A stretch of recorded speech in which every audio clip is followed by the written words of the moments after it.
यह मैं आज अपने प्रवचन में इस भारद्वाज ऋषि के कथन को इसलिए रख रहा हूं कि कल हमारे पास एक अवसर है नवरात्रि की पूर्णाहुति का भी,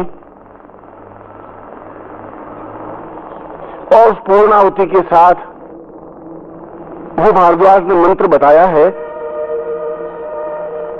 उस मंत्र को भी प्रातःकाल जप करके स्मरण करके उसकी भी आहुतियां प्रदान की जा सकती हैं। एक ही बार में 2 कार्य संपन्न हो सकते हैं, ज्यादा से ज्यादा आपको लाभ प्राप्त हो सकता है। हमारा जीवन स्वस्थ है, ज्यादा अनुकूल और ज्यादा सुखदायक बन सकता है।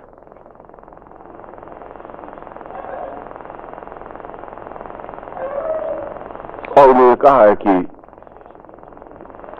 जब भी कोई विशेष अवसर हो, विशेष अवसर के लिए उन्होंने नवरात्रि शब्द चुना है, विशेष अवसर के लिए अक्षय तृतीया चुना है, विशेष अवसर के लिए होली की रात्रि और दीपावली की रात्रि को चुना है। उन्होंने कहा केवल ये 4 ही विशेष अवसर होते हैं, जबकि प्रत्येक क्षण प्रत्येक दिन अपने आप में मूल्यवान और महत्वपूर्ण होता है।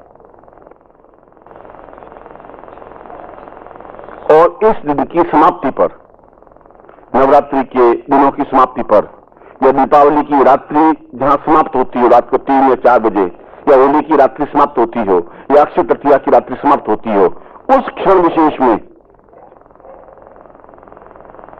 इस पूर्णत्व मंत्र की आहुतियां प्रदान करें और उसके बाद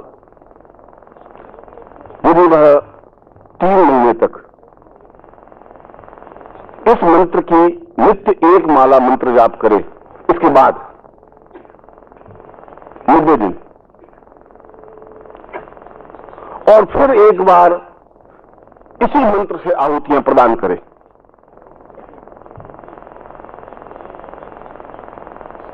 108, तो उसे पूर्णत्व सिद्धि प्राप्त होती है। मगर इस पूरे काल में वह अपने आप में सरल और सात्विक जीवन व्यतीत करे। और हमारा जीवन सरल है, हमारा जीवन सात्विक है, हमारे जीवन में किसी प्रकार की बहुत विडंबना नहीं है, आपके जीवन में किसी प्रकार की अहोमयता नहीं है। जो आप जीवन जी रहे हैं वो अपने आप में सरल जीवन है। और यदि है, हो सकता है कि पूर्व जन्म में आपके द्वारा अच्छे कार्य किए हुए हो सकता है आपके द्वारा गलत कार्य किए हुए हो। इस जीवन में भी आपके द्वारा सैकड़ों कार्य गलत होते हैं। आपको झूठ बोलना पड़ता है, नहीं चाहते हुए झूठ बोलना पड़ता है, आपको छल करना पड़ता है, आपको लोगों के साथ जैसा वो व्यक्ति होते हैं उसके साथ वैसा व्यवहार करना पड़ता है, प्रच्छन्न रूप से भी, स्पष्ट रूप से भी। मगर वह सब इकट्ठा तो होता ही रहता है। और वह इस जीवन में तो अगले जीवन में वह कहीं कहीं सामने आके खड़ा तो होगा ही। उस हिसाब को तो चुकाना ही पड़ेगा, जैसे घनश्याम दास जी को उस लड़के का हिसाब चुकाना पड़ा। और इस प्रकार के पाप या दोष जो जीवन में लगे, वर्तमान जीवन में, पूर्व जीवन में, इन दोषों को काटने, इन दोषों को समाप्त करने की क्रिया गुरु मंत्र के अलावा और कोई मंत्र है ही नहीं, कोई तरीके से नहीं हो सकती। हम अपने जीवन को पवित्र और किसी तरीके से कर ही नहीं सकते। कई बार हम गुरु मंत्र जाप करते हैं और 3 महीने करने के बाद भी अनुकूलता नहीं मिल पाती, साधना में बाद में सिद्धि नहीं मिल पाती, तो हम बड़े उदास निराश से हो जाते हैं। मगर आप कल्पना करिए कि आपके सामने एक रेत का बहुत बड़ा टीला है और रोज आप थोड़ा थोड़ा टीला हटा रहे हैं, मगर जितनी रेत है वह तो करीब 6 महीने में जाकर के उस टीले को आप समाप्त कर पाएंगे, तब पिछला दृश्य आपको दिखाई दे सकेगा। और 3 महीने बाद भी जब आप थक करके उस फावड़े को छोड़ देंगे तो टीला तो आपके सामने ज्यों का त्यों रहेगा ही। और इसीलिए शास्त्रों में कहा है कि जीवन का श्रेष्ठतम सर्वोच्च मंत्र गुरु मंत्र है।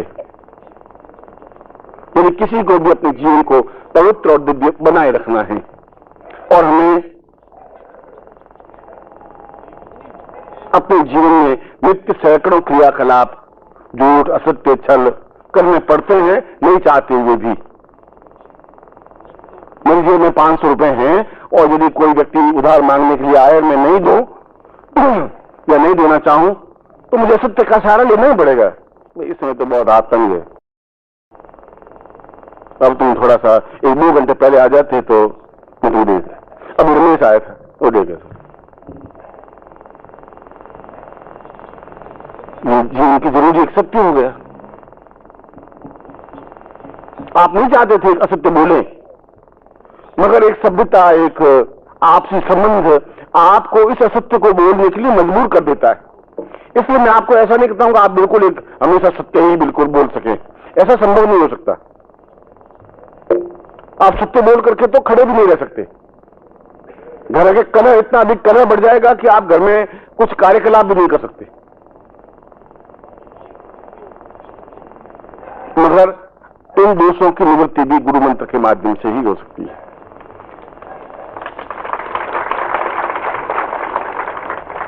इसलिए जीवन जैसा भी है, कठिन है, संघर्षपूर्ण है, द्वेषपूर्ण है, लड़ाई झगड़े से भरा हुआ है, मुग्ध में है आपके जीवन में। मैं आपको जीवन का सत्य स्पष्ट कर रहा हूं। मैं आपको कल्पनाओं में नहीं घुमा रहा हूं। मैं आपको उस प्रकार का गुरु दे नहीं सकता कि सदा सत्य बोलो। सदा सत्य बोल नहीं सकते, नहीं बोल सकते इस बात को। मगर असत्य ऐसा नहीं होना चाहिए जो किसी को नुकसान पहुंचा सके। मैंने तो एक मंत्र दिया है, चेतना दी है कि किस प्रकार से हम अपने जीवन के उन पापों को, उन दोषों को दूर कर सकते हैं। जो न्यूनताएं रह गई हैं, जो कमियां रह गई हैं, न्यूनाति न्यून परिदोषार्थम पूर्णावत्यम स उच्यते है। जो कुछ भी मंत्र में न्यूनता रहती है, कार्यकलाप में न्यूनता रहती है, साधना में न्यूनता रहती है, वे सारी न्यूनताएं पूर्णाहुति के माध्यम से ही पूर्ण हो सकती हैं।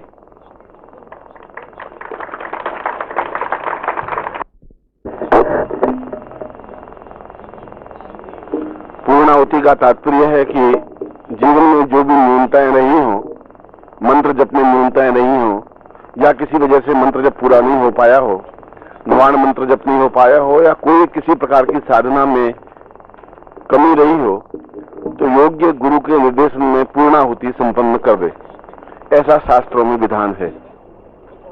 इसका मतलब ये नहीं है कि हम मंत्र जप में कमी रखें या मंत्र जप करें ही नहीं, इसका तात्पर्य ये नहीं है। फिर भी एक मनुष्य होने के नाते उसमें हमसे गलतियां हो सकती हैं, हमारे उच्चारण में त्रुटियां हो सकती हैं। इसलिए तुम लोगों में कुछ भ्रम है, वो इस पूर्णाहुति से पहले भ्रम दूर कर लेना चाहता हूं। तुम लोगों के मन में कंफ्यूज है कि यदि हमने मंत्र शुद्ध उच्चारण कर दिया तो विपरीत फल मिल जाएगा साधना में। ऐसा कुछ नहीं होता। यदि आपने मंत्र अशुद्ध उच्चारण कर दिया हो, या साधना में कोई बाधा आ गई हो, या साधना बीच में रोक नहीं पड़े, तो उसका विपरीत असर कुछ नहीं मिलता। हो सकता है कि उसका अनुकूल असर तो नहीं मिलेगा।